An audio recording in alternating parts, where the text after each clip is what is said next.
요즘에 한국에서는 새로운 신조어들이 계속 나오고 있는데 혹시 여러분들 아시는지 모르겠네. 내 돈 내 산이라는 말이 있더라고요. 사자성어처럼. 무슨 말인지 아세요? 제일 먼저 아신 분은 우리 백 목사님이에요. 백 목사님은 미리 아셨어요. 내 돈 주고 내가 샀다라는 말입니다. 내 돈 내 산. 그러니까 뭐예요? 네가 간섭하지 말라 이거. 내 돈 주고 내가 샀는데. 오늘날의 가치관을 말해주고 있습니다. 내가 내 행복을 위해서 살면 그만이지 뭐, 이런 거죠. 인생 뭐 있어? 내가 내 행복 위해 사는 거지. 내가 나의 행복을 위해서라면 네가 좀 손해봐. 그게 오늘날의 인생 철학입니다. 그러나 성경은 뭐라고 말하는가? 정확히 그것의 반대입니다. 내 돈 내 산이 진짜 인생의 행복이라면 모든 사람은 다 행복해야 할 것입니다.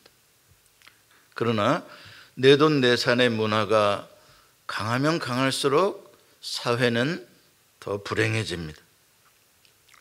성경에서 말하는 인간의 실존적 의미와 가치는 어디에 있는가? 창조주 하나님의 은혜에 대해서 감사로 반응하는 것에 있다.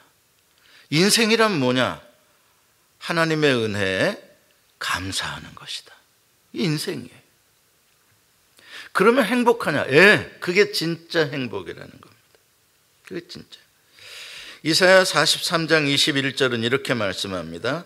이 백성은 내가 나를 위하여 지었나니 나를 찬송하게 하려 함이니라. 우리를 지으신 목적입니다. 우리의 입에서 하나님을 찬송하게 하시려고, 하나님께 감사하게 하시려고 지었다 이 말이죠. 근데 이 말씀을 보면서 그런 생각이 들지 않아요? 야, 하나님 참 당당하다. 어떻게 이렇게 그냥 우리에게서 찬양받는 게 그냥 마땅하다는 듯이 이렇게 말씀하실 수 있을까? 그렇잖아요? 여러분, 우리가 무슨 버튼을 누르면은 바로 뭐 노래가 나오는 노래방 기계가 아니잖아요. 우리도 다 생각을 하고 노래하는 사람들이고 찬양하는 사람들이잖아요. 우린 기계가 아니에요. 찬양 기계가. 찬양할 만한 것이 있을 때 찬양하고 감사할 만한 것이 있을 때 감사하는 거지. 그런데 하나님은 마치 그냥 우리는 그냥 틀면 그냥 찬송을 나오게 하는 그런 존재처럼 지으셨다라고 말씀을 하시는데, 자, 우리는 언제 그렇게 찬양이 나옵니까? 우리가 진짜 막 찬양이 저절로 나온다, 막 감사가 저절로 나온다, 이건 뭘까요?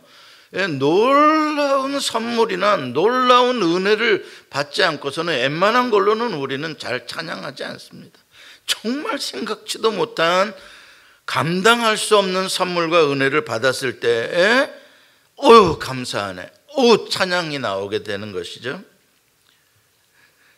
자, 그렇다면 하나님께서 우리에게 찬양을 기대하신다, 찬양받는 것을 당연히 기대하신다라는 건 무슨 뜻이겠어요?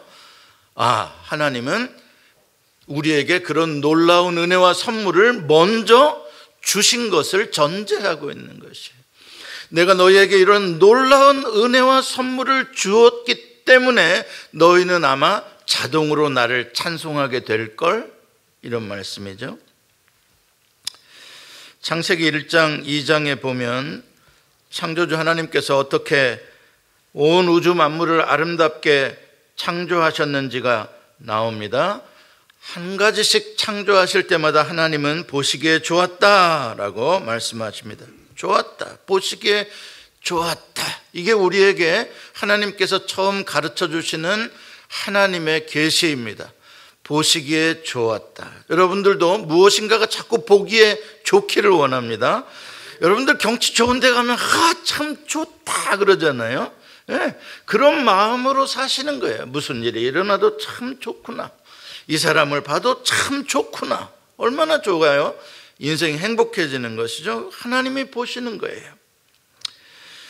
자, 마치 엄마 아빠가 이제 처음 태어날 아이를 위해 베이비 샤워를 하듯이 에덴 동산에 수많은 과실나무와 생명나무를 만드시고 4개의 강을 흐르게 하셔서 물된 동산처럼 풍성하게 하시고 온갖 귀한 보석들로 빛나게 해주셨어요. 그리고 마지막 날 그거 다 준비하신 다음에 사람을 창조하시는데 보통 창조가 아니라 하나님의 형상과 모양, 그 거룩하심, 선하심, 아름다우심을 따라 하나님을 닮은 존재로서 지으시는데 흙도 하나님 손으로 뭉치셔서 아주 예쁘게 지으셨어요. 하나님이 처음 키스한 대상이 사람이에요.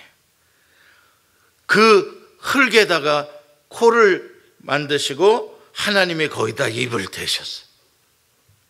하나님의 첫 번째 키스는 첫 키스는 누구라고요? 나는 하나님의 첫 키스야. 나는 그런 존재로 하나님이 우리를 지으셨다 이 말이에요.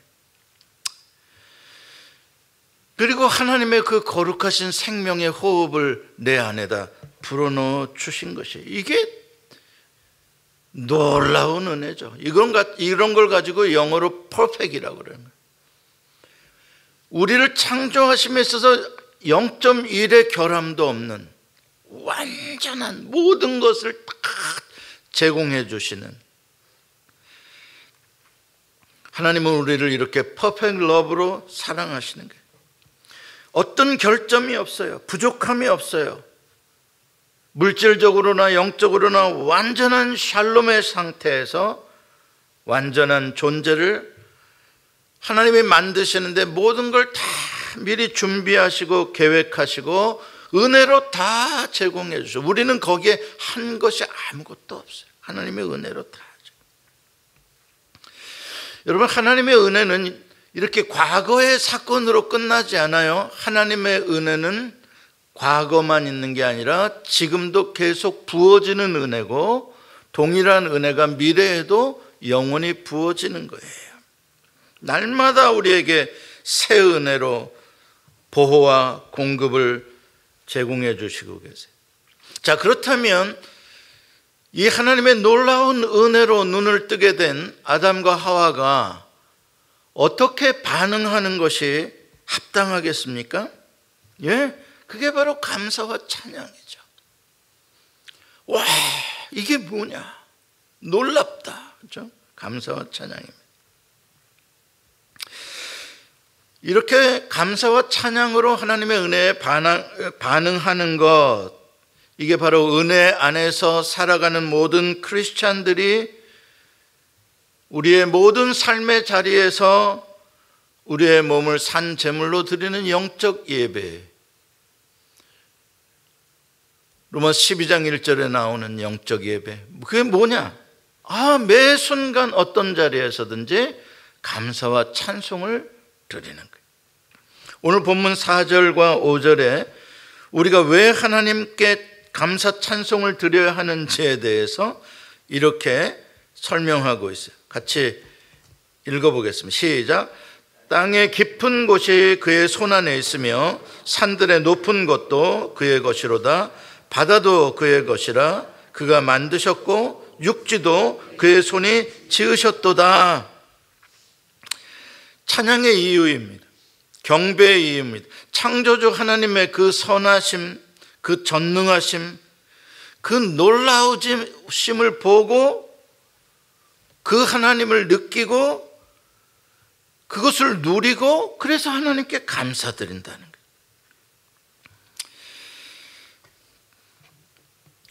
출애굽기에 보면 이스라엘의 하나님 여호와께서 애굽에서 노예로 살아가던 백성들을 불쌍히 여기시고 그들의 고통을 보시고 직접 내려오셔서 그들을 구원하여 약속의 땅까지 인도해 주십니다.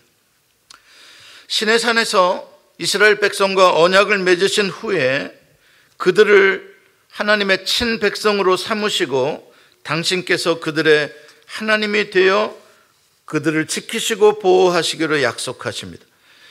이 놀라운 구원을 하나님이 다 손수 미리 먼저 은혜로 다 베풀어 주시는 것입니다. 그리고 날마다 새 만나를 먹여주시고 메마른 땅을 지날 때에는 반석에서 생수를 솟게 하셔 마시게 하시고 정갈과 불뱀으로부터 지켜주시며 많은 적들로부터 그들을 보호하십니다. 이 모든 것들이 다 하나님의 선제적인 은혜입니다. 하나님 미리 다 먼저 주십니다. 그런데 오늘 본문 8절과 10절에 보면은 그 하나님의 놀라우신 선제적인 은혜에 대해서 이스라엘 백성들의 반응이 실로 어리석습니다. 완악합니다. 8절 10절 같이 한번 읽어보시죠. 시작. 너희는 무리바에서와 같이 또 광야의 마사야에서 지냈던 날과 같이 너희 마음을 완악하게 하지 말지어다. 그때 너희 조상들이 내가 행한 일을 보고서도 나를 시험하고 조사하였도다. 내가 40년 동안 그 세대로 말미암아 근심하여 이르기를 그들은 마음이 미혹된 백성이라 내 길을 알지 못한다 하였도다. 하나님이 40년 동안 근심하셨어요. 왜요? 이 백성들이 마음이 미혹되어서 하나님의 은혜를 보아도 은혜인 줄 모르는 거예요.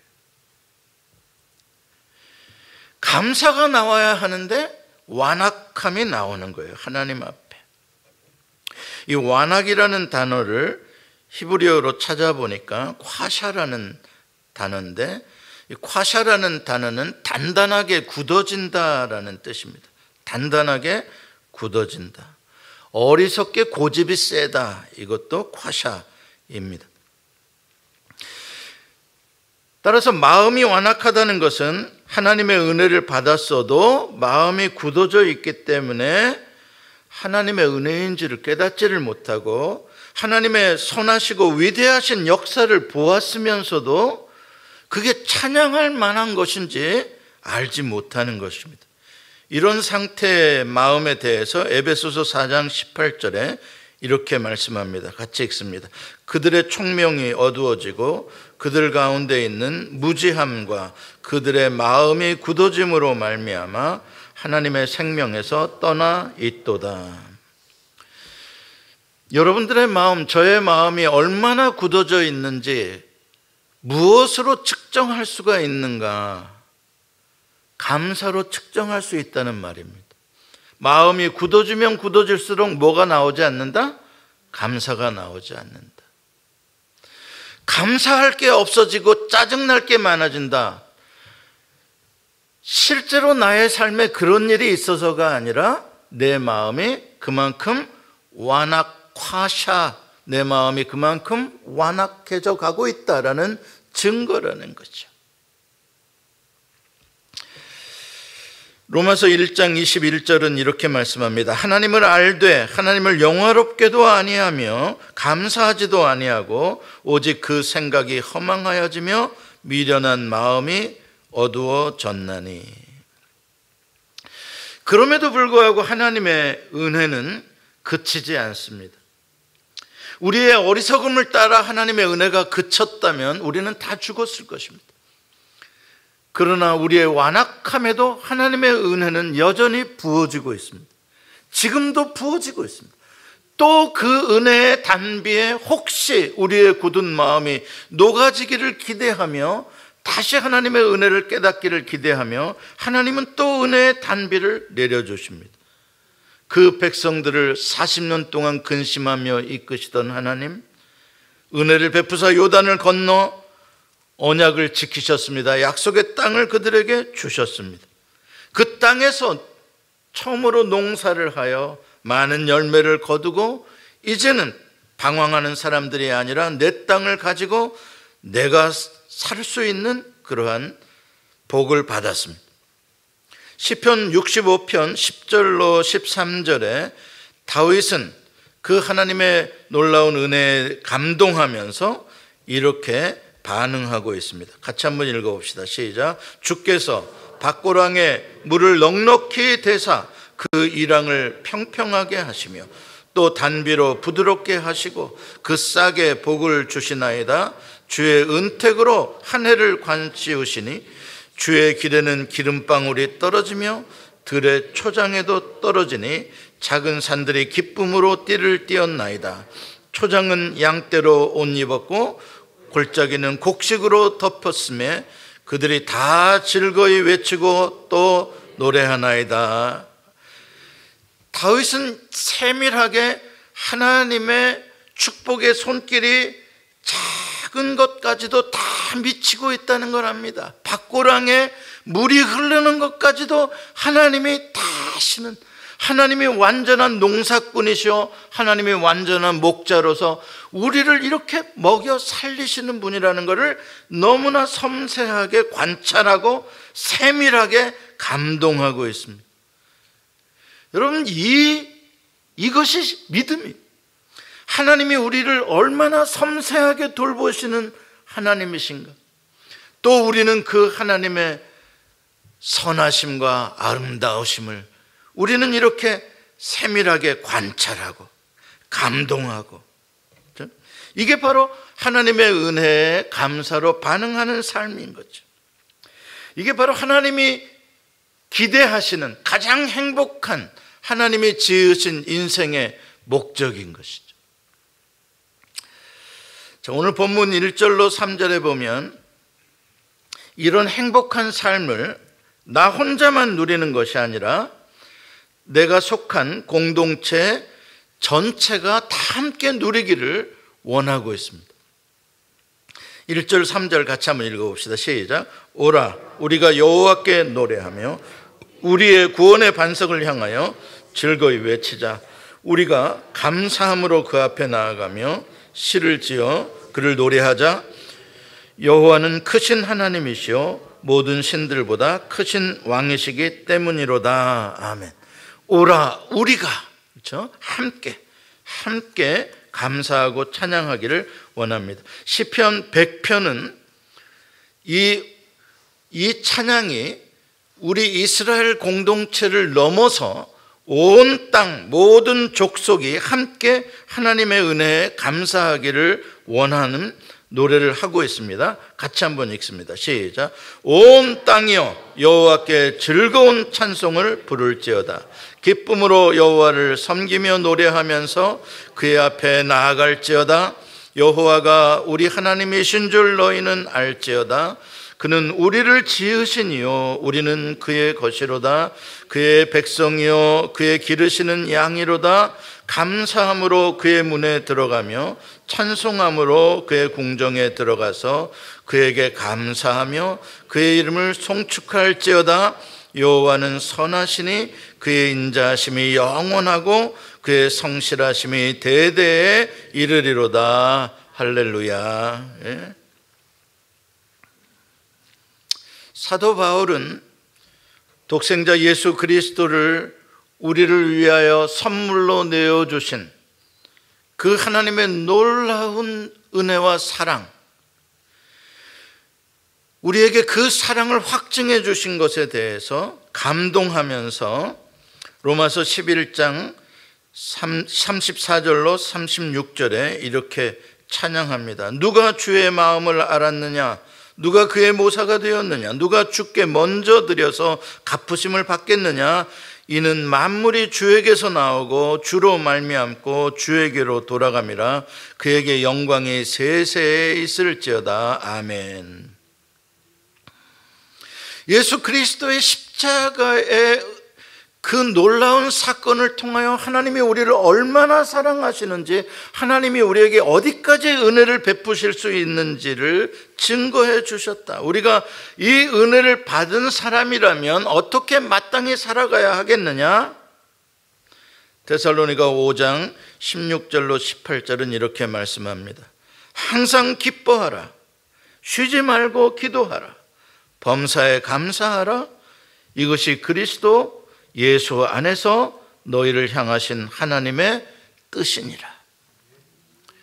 하나님의 특별 계시 받으려고 하지 마세요. 하나님의 계시는 너무나 명확해요.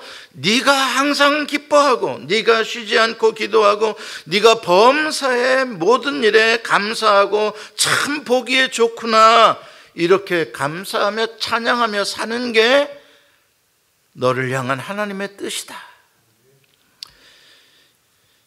이게 바로 하나님께 놀라운 은혜로 구원받은 백성들이 하나님께 보여드릴 반응이에요. 성경에서 하나님께 감사로 반응하는 방식을 세 가지로 이야기를 합니다. 우리가 어떻게 감사할까? 세 가지 방법을 말씀하고 계세요. 첫 번째 방식은 이미 여러 번 계속해서 나온 것인데, 찬양으로 감사합니다. 오늘 찬양 드렸죠? 찬양으로 하나님께 감사를 드리는 거죠. 이거는 하나님이 먼저 찬양하셨기 때문에 우리가 찬양을 돌려드리는 것입니다. 먼저 다 하나님이 주시는 것입니다. 하나님이 언제 먼저 찬양하셨냐고요? 여러분, 스바냐에 보십시오. 내가 너희로 인하여 기쁨을 이기지 못하면 너희로 인하여 하나님이 노래를 부르시고 계신다. 하나님이 보시기에 참 좋았다. 하나님이 노래하신다고요. 우리를 안고서요. 그래, 우리도 하나님을 찬양하는 것입니다. 찬양은 입술의 열매다. 그래서 추수감사절에 이러한 열매로도 감사하지만 우리의 입술의 열매 찬양으로 감사하는 것입니다. 찬양을 꼭 해야 합니까? 예, 당연하죠. 하나님의 은혜에 가장 첫 번째로 반응하는 게 찬양인데, 찬양을 어찌 빼놓을 수가 있겠습니까? 성가대가 부흥하기를 바랍니다. 할렐루야. 이거는 예배의 가장 베이직인 것이죠. 기본인 것이죠. 이거는 무슨 프로그램이 아닙니다. 하나님께 감사로 은혜로 반응하는 첫 번째는 찬양이에요. 여러분의 입에서 찬양이 끊이지 않으시길 바랍니다. 둘째는 헌금, 헌물입니다. 제물이죠. 예물입니다. 신명기 12장 6절로 7절은 이렇게 말씀합니다. 같이 읽습니다. 시작. 너희의 번제와 너희의 제물과 너희의 11조와 너희 손의 거제와 너희의 서원제와 낙헌 예물과 너희 소와 양의 처음 난 것들을 너희는 그리로 가져다가 드리고 거기 곧 너희의 하나님 여호와 앞에서 먹고 너희의 하나님 여호와께서 너희의 손으로 수고한 일에 복주심으로 말미암아 너희와 너희의 가족이 즐거워할지니라. 아멘. 여기 나온 게 다 뭡니까? 물질입니다. 예물입니다. 번제, 제물, 11조, 거제, 서원제, 소, 양 가져다가 드려라. 왜요? 물질이 있는 곳에 네 마음이 있기 때문이다. 주님 말씀하시는 것이죠. 또 하나님이 먼저 우리에게 물질을 주셨기 때문에 우리는 그것을 받은 것을 먼저 하나님께 감사드리는 건 지극히 마땅하다는 것입니다. 그러니까 우리가 재정을 계획할 때나 먼저 경제 활동을 할 때에 하나님께 먼저 드리는 것을 생각하지 않는다는 것은 하나님의 은혜를 가장 소중하게 여기지 않는다는 뜻입니다. 그러니까 11조를 드려야 하나요? 이런 소리를 들으면은요, 좀 뭐라고 말하고 싶지가 않아요. 그냥 드리지 마세요 그러고 싶어요. 하나님은 그렇게 드려야 하나요를 그런 걸 받으시는 분이 아니에요. 하나님이 나에게 어떤 은혜를 주셨는가를 알기 때문에 내 마음에서 먼저 하나님께 드리고 싶어서 드려지는 것이지, 그걸 내한테 물어봐 가지고 드리랍니까? 아니죠. 신명기 16장 16절로 17절 말씀입니다. 같이 한번 읽습니다. 시작. 너희 가운데 모든 남자는 1년에 3번 안 나옵니까? 예, 그냥 들으세요. 너희 가운데 모든 남자는 1년에 3번 곧 무교절과 칠칠절과 초막절에 내 하나님 여호와께서 택하신 곳에서 여호와를 배웁되 빈손으로 여호와를 배웁지 말고 각 사람이 내 하나님 여호와께서 주신 복을 따라 그 힘대로 드릴지니라. 아멘. 하나님께 감사드리는 세 번째 방법은 성찬을 나누는 것입니다.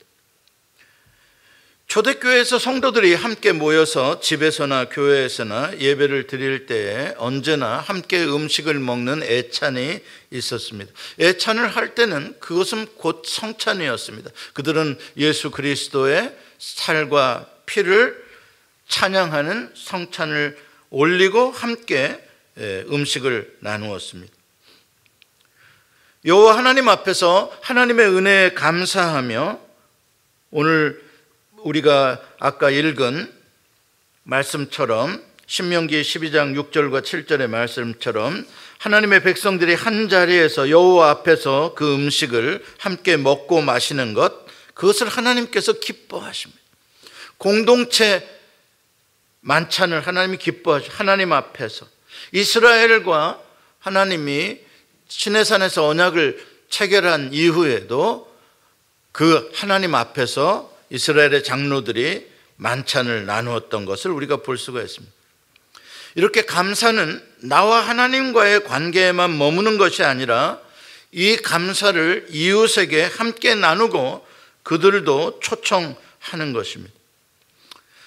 그래서 오늘 우리 교회에서는 이제 미국식으로 추수감사 음식을 준비를 했습니다. 여러분들 가지 마시고 이따 또 다시 오셔가지고 점심을 함께 감사로 나누었으면 좋겠습니다. 아침에도 아마 여러분들 먹을 게 좀 있을 것입니다. 함께 감사로 나누었으면 좋겠습니다. 말씀을 맺습니다. 모든 것이 감사로부터 나올 때 자기 자신이 제일 행복하고 하나님께서도 그 사람을 기쁘게 받아주십니다. 우리가 무엇으로 하나님을 기쁘시게 할까? 여러분들이 감사할 때마다 하나님은 기뻐하십니다. 또 다른 성도들과 함께 더불어서 감사를 나누는 것 하나님은 기쁘게 받으십니다.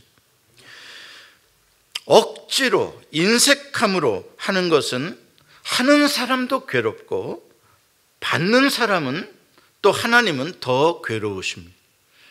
말라기에서 억지로 병든 것들, 상한 것들 제물로 갖다 바치니 하나님이 얼마나 고통스러워 하셨습니까? 11조를 해야 합니까? 억지로요? 제발 하지 마세요. 하나님이 속상하십니다. 하나님은 마음 없는 억지로 하는 것, 인색함으로 내 것을 어떻게 하나님께 줘? 하나님 안 받으십니다.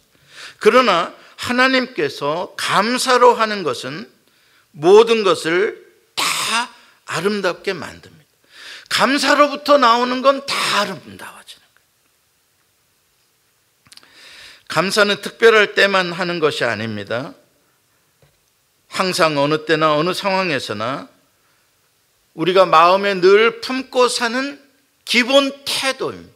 이게 우리의 베이직 애티튜드예요. 마음가짐이에요. 뭐가요? 감사가요. 그래서 툭 치면 감사가 나오는 거예요. 보면 감사가 나오는 거예요. 들으면 감사가 나는 거예요. 기본 우리의 마음 태도가 감사예요. 여러분 혹시 뽐뿌를 아십니까? 뽐뿌라 그러니까 사투리라 못 알아들으니까 펌프 아십니까? 펌프. 옛날에 상수도가 들어오지 않았을 때에 우물 기른 다음 세대입니다. 도시에서 우물 파기 어려우니까 펌프를 이렇게 집에 하나 있으면 좋고요. 나중에 점점 많아져서 집에 하나 이제 갖게 됐는데 안 그러면 몇 집이 함께 쓰는 공동 펌프가 있고 그랬습니다.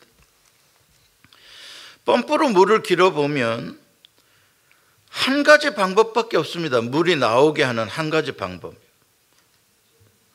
어떻게 해야 물이 나옵니까? 펌프질을 해야 물이 나오는 것밖에 없어요. 다른 방법이 없어요. 그건 이거를 해야 물이 나오는 거예요. 아주 간단한 원리입니다. 펌프질을 해야 물이 나온다. 그것도 한 번만 푹 하면 그냥 물이 계속 나오면 좋겠지만 아니요. 희한하게 한 번 누르면 한 바가지 딱 쏟아지고 끝납니다. 또 올려서 또 한 번 눌려야 한 바가지 푹 나옵니다. 한 번에 한 바가지씩입니다. 이 원리를 잘 보십시오. 그러나 한 번씩 펌프질을 할 때마다 계속 나옵니다. 물이 모자라서 안 나오는 펌프는 없습니다. 계속 솟아나고. 이게 감사의 원리라는 거예요. 감사의 원리는 펌프질이에요. 한 번의 감사로 한 바가지의 행복이 솟아나는 거예요. 한 번 감사로 평생 행복이 나오면 오직 좋겠습니까? 하나님은 그렇게 안 하셨어요. 한 번 감사로 한 번의 행복이, 또 감사하면 또 행복이, 감사하면 또 한 바가지의 기쁨이, 감사하면 또 한 바가지의 금덩이가 쏟아져. 할렐루야. 감사하면 또 좋은 일이 쏟아져. 감사하면 또 뭐가 해결이 돼. 하나님은 이 펌프의 감사질의 원리를 우리에게 주신 거예요.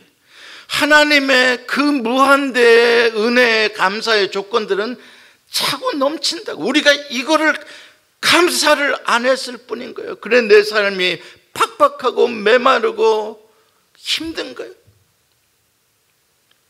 사랑하는 성도 여러분, 감사가 멈추면 행복도 더 이상 솟아나지 않습니다. 여러분, 내 인생은 왜 이렇게 불안하냐고요? 또 왜 이렇게 힘드냐고요? 감사하지 않았잖아요. 언제 감사해 보셨어요? 그런데 어떻게 인생이 행복합니까? 행복의 원리는 뭐라고요? 펌프 한 번 누르면 한 번 행복한 거예요. 여러분, 행복하고 싶습니까? 감사, 또 감사, 또 감사 해보십시오. 더 감사할 일이 또 쏟아지고 더 행복할 일이 또 쏟아집니다. 감사의 손잡이를 놓지 마십시오.